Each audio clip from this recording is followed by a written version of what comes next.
അമലിൽ വഞ്ചിതരാകരുത്. അമലിൽ വഞ്ചിതരാകുക ചെയ്യരുത്.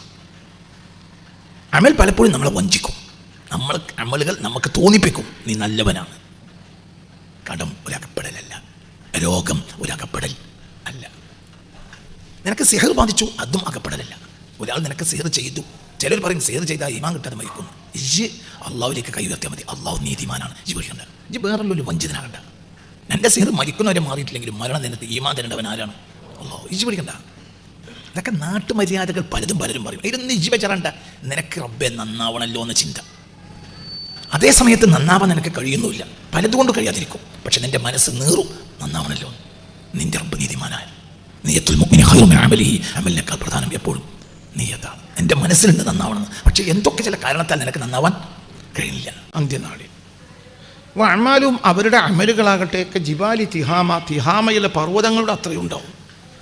അതായത് ധാരാളം അവർക്ക് മനസ്സിലായില്ലേ, തിഹാമയിലെ പർവ്വതങ്ങളുടെ അത്ര അവർക്ക് അമലുണ്ടാവും.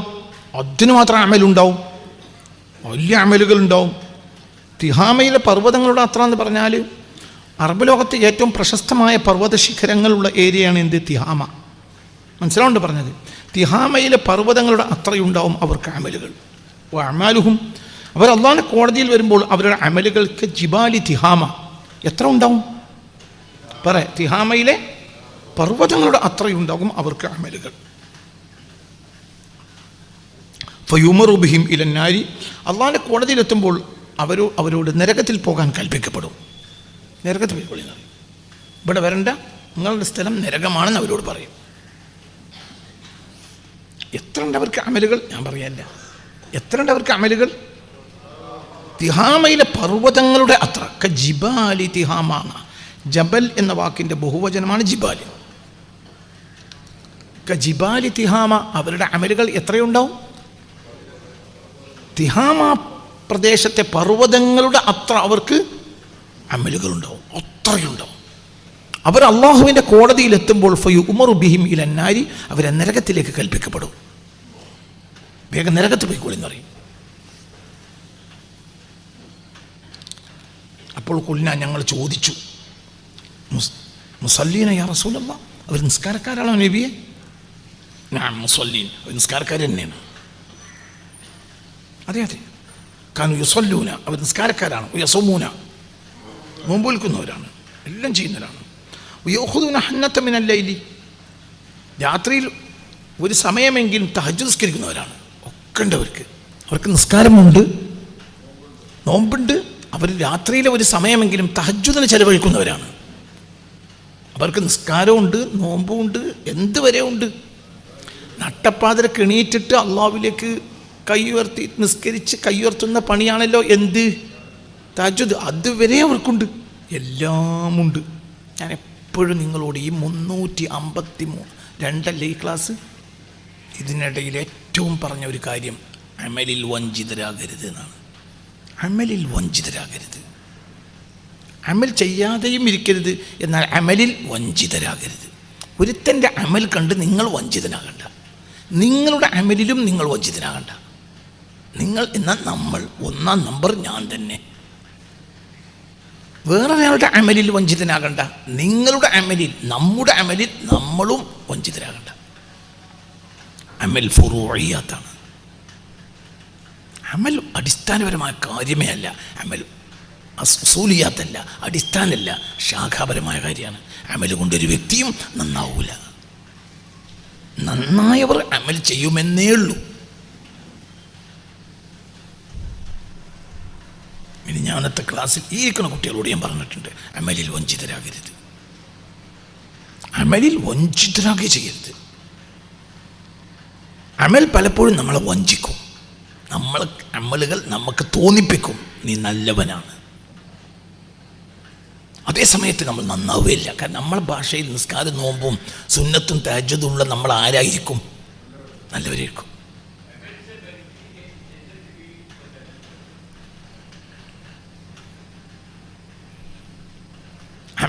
അമലിൽ വഞ്ചിതരാകരുത്. മാഷാ അല്ലാഹ്, മാഷാ അല്ലാഹ്, മാഷാ അല്ലാഹ്. അമൽ ഒരു മനുഷ്യനെ നന്നാക്കുന്ന സാധനമേ അല്ല. ഒരാളും സ്വന്തം അമല് കൊണ്ട് രക്ഷപ്പെടുകയില്ല എന്ന് റസൂൽ പറഞ്ഞിട്ടുണ്ട്. ഒരു വലിയും അമല് കൊണ്ട് വലിയാവില്ല. അമല് കൂടുതൽ ചെയ്ത വലിയ 2-ാം നമ്പർ, 3-ാം നമ്പർ, 4-ാം നമ്പർ, 100-ാം നമ്പർ, 100-ാം നമ്പർ വലിയായിരിക്കും. ഞാനിത് ആരോട് പറയില്ല, പക്ഷെ എനിക്കത് അറിയാം.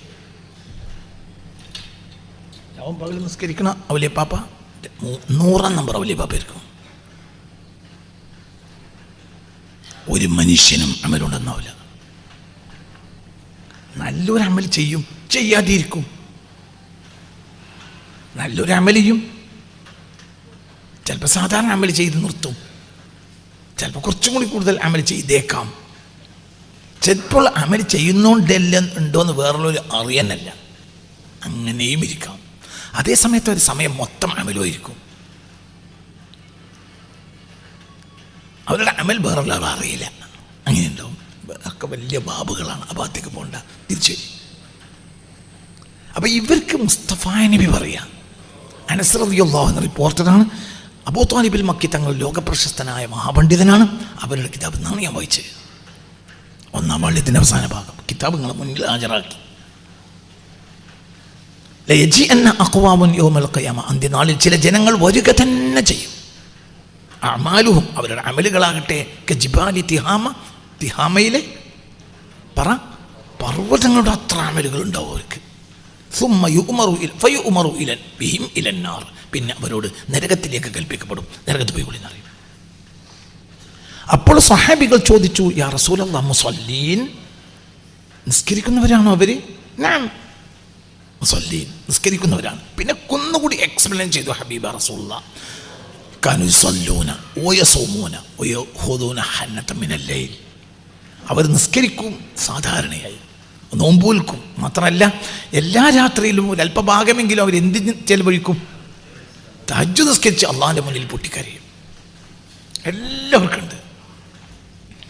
അപ്പം അവർക്ക് സ്വയം വഞ്ചിതനാകാൻ മാത്രം അവർക്കുണ്ട്, അവർ വഞ്ചിതരുമാണ്.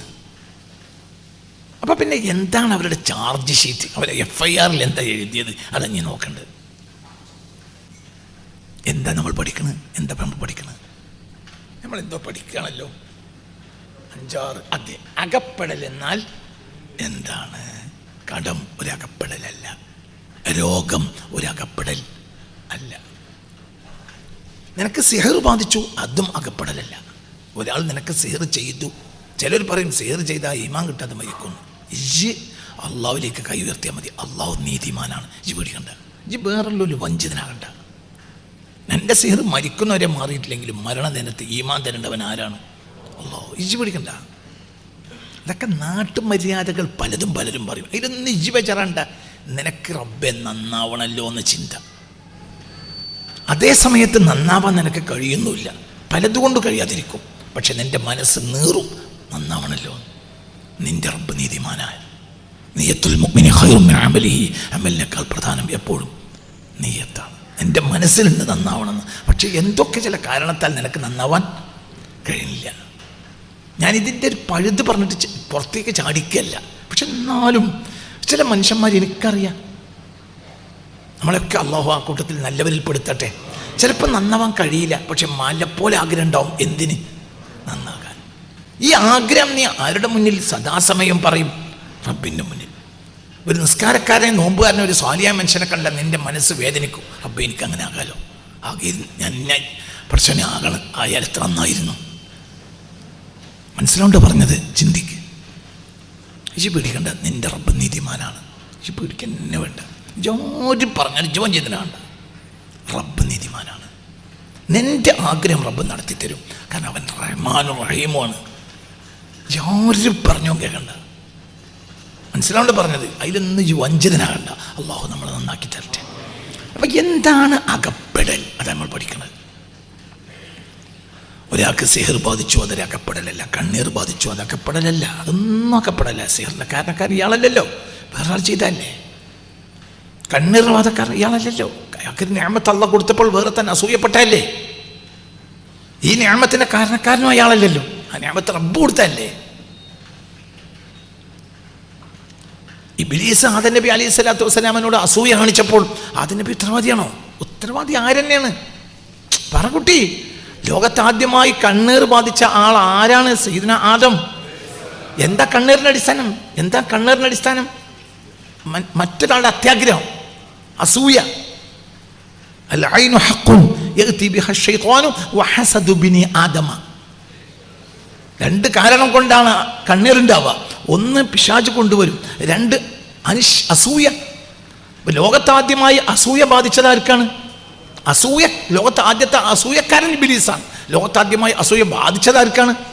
ആദം നബിക്കാണ്. ഉത്തരവാദിയാണോ? ആ അസൂയ കാരണമല്ലേ ആദം നബി ഭൂമിയിലെത്തിയത്? ഉത്തരവാദിയാണോ? പറകുട്ടി, ഉത്തരവാദിയാണോ? ഒരിക്കലും അല്ലല്ലോ. നിനക്ക് കണ്ണീർ ബാധിച്ച എന്ത് ഉത്തരവാദി? നിനക്കൊരു നിഅമത്തുണ്ടായത് കൊണ്ടല്ലേ. ആ നിഅമത്ത് നിനക്ക് തന്നവൻ ആരാണ്? അല്ലാഹു അല്ലേ. എന്ത് ഉത്തരവാദിയാണ്? അല്ലാഹു നീതിമാനല്ലേ. എന്തിനു പഠിക്കണം? അതൊന്നും അകപ്പെടലല്ല, കടം അകപ്പെടലല്ല. ചിന്തിക്ക്. കടത്തോടുകൂടി മരിച്ച മനുഷ്യന്റെ പേര് പറയാ മുഹമ്മദ് മുസ്തഫ. പിന്നെ അലി ഇബ്നു അബീ ത്വാലിബ് കടം വീട്ടിയത്. അങ്ങനെയുണ്ടാവും. എന്തേ? കുറച്ച് നേരത്തെ വീട്ടിൽ കൂടെയോ? എൻ്റെ അതും എൻ്റെ ഉമ്മത്തിന് കേടല്ല. മറ്റൊരാൾ വീട്ടിയാൽ മതി. എന്നൊക്കെ പറഞ്ഞത് മനസ്സിലാലോ. ലായു അദ്ദി അന്നി ഇല്ലാ അലി. അലി അല്ലാതെ എൻ്റെ കടം വീട്ടരുതെന്ന് മുഹമ്മദ് മുസ്തഫ വീട്ടും ചെയ്തു. അപ്പം അതൊന്നും പ്രശ്നമില്ല, ഒന്നും വിഷയമല്ല. വീട്ടിൽ കഞ്ഞിച്ചിട്ടില്ല, അതും പ്രശ്നമല്ല. കാരണം അങ്ങനെ ഇരിക്കും. 2 മാസം ഒന്നും വീട്ടിൽ തീ വെക്കാത്ത കാലം എത്രയാ മുത്തനബിക്കുണ്ടായത്? നിതാന്തമായ രോഗം അകപ്പെടല അല്ല. സയ്യിദുന അയ്യൂബ്, ഉറക്കപ്പെടാൻ സയ്യിദുന അയ്യൂബ് അലൈഹിസ്സലാം. സയ്യിദുന അയ്യൂബ് അലൈഹിസ്സലാം നിതാന്തമായ എത്ര കാല രോഗം വരെ അകപ്പെടലല്ല. മനസ്സിലായില്ലേ? ചിന്തിക്കണം. പിന്നെ എന്താണ് അകപ്പെടൽ? അകപ്പെടലിന്റെ ലിസ്റ്റ് വായിക്കുക. ليجزين أقوام يوم القيامة وأعمالهم كجبال تهاما ثم يؤمر بهم إلى النار فيؤمر بهم إلى النار.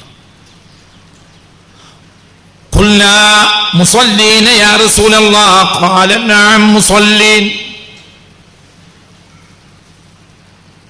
كانوا يصلون ويصومون ويأخذون حنة من الليل. اسكركم نومبولكم. രാത്രിയിൽ അള്ളാഹുവിലേക്ക് പൊട്ടിക്കരയാൻ സമയമെടുക്കും. അതൊക്കെ അവർക്കുണ്ട്. പിന്നെന്താ ഒരു പ്രശ്നം? പ്രശ്നം എന്താണെന്നറിയോ? അവരെ പ്രശ്നം ഞാൻ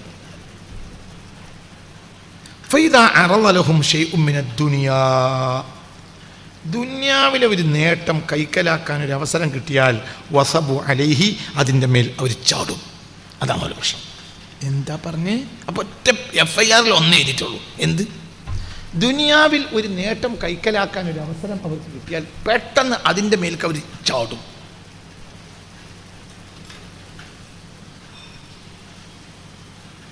ദുനിയാവിലെ എന്തെങ്കിലും ഒന്ന് കൈക്കലാക്കാൻ ഒരു അവസരം ഉണ്ട് എന്ന് കണ്ടാൽ അതിൻ്റെ മേലെ അവർ ചാടും. അപ്പോൾ അവർ കച്ചവടം ചെയ്യുന്നതാണോ? ആണോ? അഹല്ലല്ലാഹുൽ ബൈഅ, കച്ചവടം അല്ലാഹു ഹലാലാക്കിയല്ലേ. പിന്നെന്താ പ്രശ്നം? നിങ്ങൾ തല നേരെ പിടിക്കണം കേട്ടോ. തല നേരെ പിടിക്കണം. ഹസ്ബി റബ്ബി ജല്ലല്ലാഹ് മാ ഫീ ഖൽബി ഗൈറുല്ലാഹ്.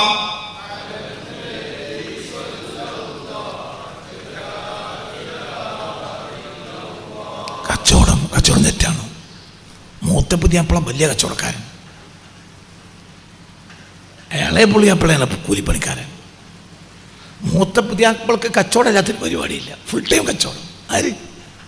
സയ്യിദുനാ ഉസ്മാൻ. അലിയാണ് സിഫറുല്ല, അതേ കയ്യിലൊന്നും ഇല്ലാത്ത ആള്. ഈ മൂത്ത പുതിയാപ്പിള 2 മകളെ കെട്ടിയിട്ടുണ്ട്. ഒരു മകൾ മരിച്ചപ്പോൾ അടുത്ത മകളെ കെട്ടിച്ചു. എന്നിട്ട് അമ്മകളും മരിച്ചപ്പോൾ ഉസ്മാൻ ബിൻ അഫ്ഫാന് പെണ്ണില്ല, റസൂലുള്ളാഹിക്ക് കൊടുക്കാൻ പെൺകുട്ടികളുമില്ല. അപ്പോൾ മദീന പള്ളിയിൽ ഹബീബാ നബി വസിച്ചു, ലൗ കാന ഇൻദി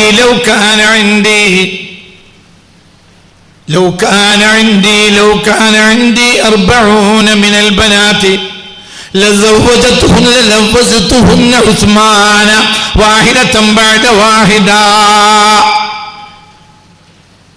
40 പെൺകുട്ടികളെ പടച്ചവൻ എനിക്ക് തരികയാണെങ്കിൽ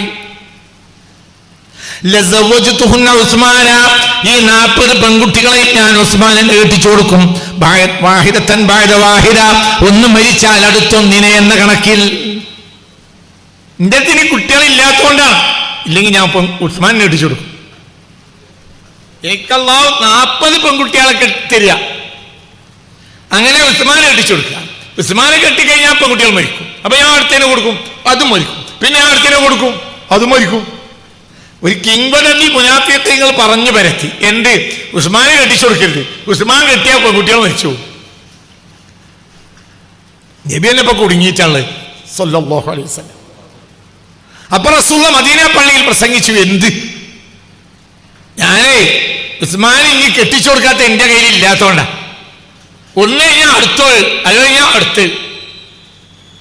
മനസ്സിലായില്ലേ? 2 പെൺകുട്ടികളെ കെട്ടിയത് കൊണ്ടാണ് ദുന്നൂറൈനി, 2 പ്രകാശത്തിന്റെ വക്താവ് എന്ന് ബഹുമാനപ്പെട്ട സയ്യിദ്ന ഉസ്മാന് പേര് കിട്ടിയത്. ഈ മനുഷ്യന്റെ പണി രാവും പകലും കച്ചവടം ചെയ്യല. അപ്പൊ കച്ചവടമാണോ പ്രശ്നം? പറ. അല്ല, അതുമല്ല, ഒന്നുമല്ല. പിന്നെ എന്താ വിഷയം?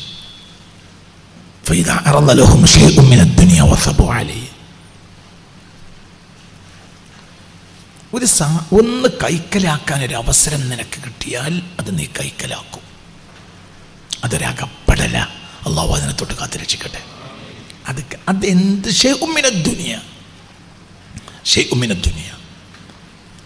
ഒരു കുതന്ത്രത്തിലൂടെ ഒരു നേട്ടം കൈക്കലാക്കുക, കച്ചവടം തന്നെ. പക്ഷെ സാധാ സീതയല്ല. ഒരു ഉദാഹരണം, വേറൊരുത്തനെ കിട്ടേണ്ട ലാഭം കുതന്ത്രത്തിലൂടെ തൻ്റെതാക്കുക. മനസ്സിലായില്ലേ? ചിന്തിക്കാൻ പലതുണ്ടല്ലോ. വേറൊരുത്തന് പോകേണ്ടതായിരുന്നു ലാഭം. ഇപ്പൊ ഒരാൾ കച്ചവടത്തിന് പറഞ്ഞു വെച്ചാൽ പിന്നെ അതിന്റെ മേലെ വേറെ ആൾ പോയി പറയാൻ പാടില്ല. മനസ്സിലായില്ലേ? ഇങ്ങനെ അത് ഒരു ഉദാഹരണം, അതൊക്കെ ചെറിയ ഉദാഹരണം, അതൊന്നുമല്ല. വേറൊരുത്തന് പോകുമെന്നുള്ള കളിയെ നമ്മൾ കുതന്ത്രത്തിൽ നമ്മളതാക്കുക. 1. 2 രണ്ടാമത്തെ കാര്യം ഞാൻ പറഞ്ഞുതരാം. ഒരു സ്ഥാനമാനം നിനക്ക് കിട്ടും, ഒരു സ്ഥാനമാനത്തിന് ചാൻസ് ഉണ്ട് എന്ന് കണ്ടാൽ അതിന്മേൽ പണിയെടുക്കുക. ഈ കൊല്ലത്തെ കമ്മിറ്റിയിൽ ഇല്ലാത്തതുകൊണ്ട് കമ്മിറ്റി പൊളിക്കാൻ വേണ്ടിച്ച് പണിയെടുക്കുക. എന്നിട്ട് അടുത്ത കമ്മിറ്റിയിൽ ഒരു സ്ഥാനത്ത് കയറി കുതിരിക്കുക. എൻ്റെ പണി എന്താ? രാവും പകലും നിസ്കരിക്കുക, നോമ്പ് വിൽക്കുക, രാത്രി രാജസ്കരിക്കുക. ഇന്നത്തെ കാലത്ത് പറഞ്ഞാൽ അതന്നെ. ഇന്നിപ്പോൾ അതാണ് പണി. ആലിമാണ്, ആലിമുൽ അല്ലാമയാണ്. തലയെക്കെട്ടിൻ്റെ സുന്നത്ത് പോരാഞ്ഞിട്ട് അതിൻ്റെ മേലെ വേറൊരു ഒല്ലിയും കൂടി ഇരുന്ന ആളാണ്. പക്ഷേ ഒരു സംഘടനയിൽ അങ്ങല്ലാത്തതില്ല. ബാലസംഘടന, ഒരു സംഘടനൻ്റെ ബാലഗ്രൂപ്പ്, അതിൽ മാത്രമേ അതിലും അടങ്ങേറിലാണ്. ബാലസംഘടനൻ്റെ പ്രസിഡന്റ് ആയില്ലല്ലോ, എനിക്ക് 90 വയസ്സായിട്ടുണ്ട്.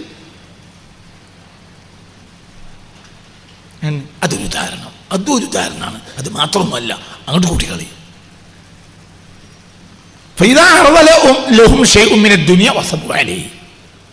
ഒരു ദുനിയാവിലെ എന്തെങ്കിലും ഒരു കാര്യം അവരുടെ മുന്നിലെത്തിയാൽ അത് കൈക്കലാക്കാൻ വേണ്ടി അവർ വസബു അലൈഹി,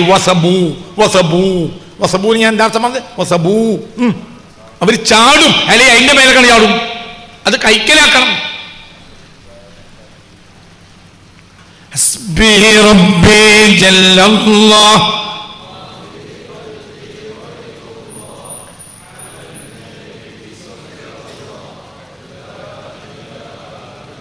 ഇങ്ങനെ അങ്ങോട്ട് കണക്കൂട്ടിക്കൊള്ളൂ. നമ്മൾ ചാടുന്നത്, നമ്മൾ ചാടുക, എങ്ങനെങ്കിലും അത് കൈക്കലാക്കുക. സ്ഥാനമാനത്തിന്റെ മേൽ ചാടുക.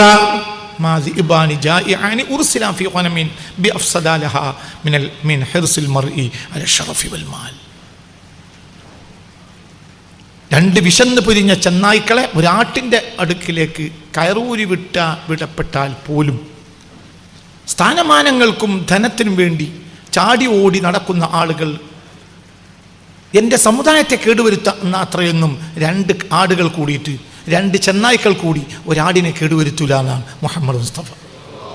എന്താ ഞാനിലപ്പുറം പറയാനുള്ളത്? എന്ത് പറഞ്ഞു? വിശന്ന് പൊരിഞ്ഞ 2 ചെന്നായ്ക്കൾ. ഉർസിലാഫിയോനമീൻ ഒരാടിലേക്ക് അതിനെ വിടപ്പെട്ടു. ഒരാടിന്റെ അടുത്ത് എത്തിപ്പെട്ടു. ആര്? ചെന്നായ്ക്കളും അല്ല. എന്ത് ചെന്നായ്ക്കൾ? വിശന്ന് പൊരിഞ്ഞ 2 ചെന്നായ്ക്കൾ. ഒരാടിന്റെ മേൽ ചാടാൻ അവർക്ക് അവസരം കിട്ടിയാൽ ഈ 2 ചെന്നായ്ക്കളും കൂടി ഒരാടിനെ കേടുവരുത്തൂല. എന്തിനേക്കാൾ? എന്റെ സമുദായത്തിൽ സ്ഥാനമാനം തേടി നടക്കുന്നവരും സമ്പത്ത് കൈക്കലാക്കാൻ നടക്കുന്നവരും എന്റെ സമുദായത്തിൽ കേടുവരുത്തുന്ന അത്രയൊന്നും ഈ ചെന്നായ്ക്കൾ ആ ആടിനെ കേടുവരുത്തൂല. എങ്ങനെയുണ്ട്?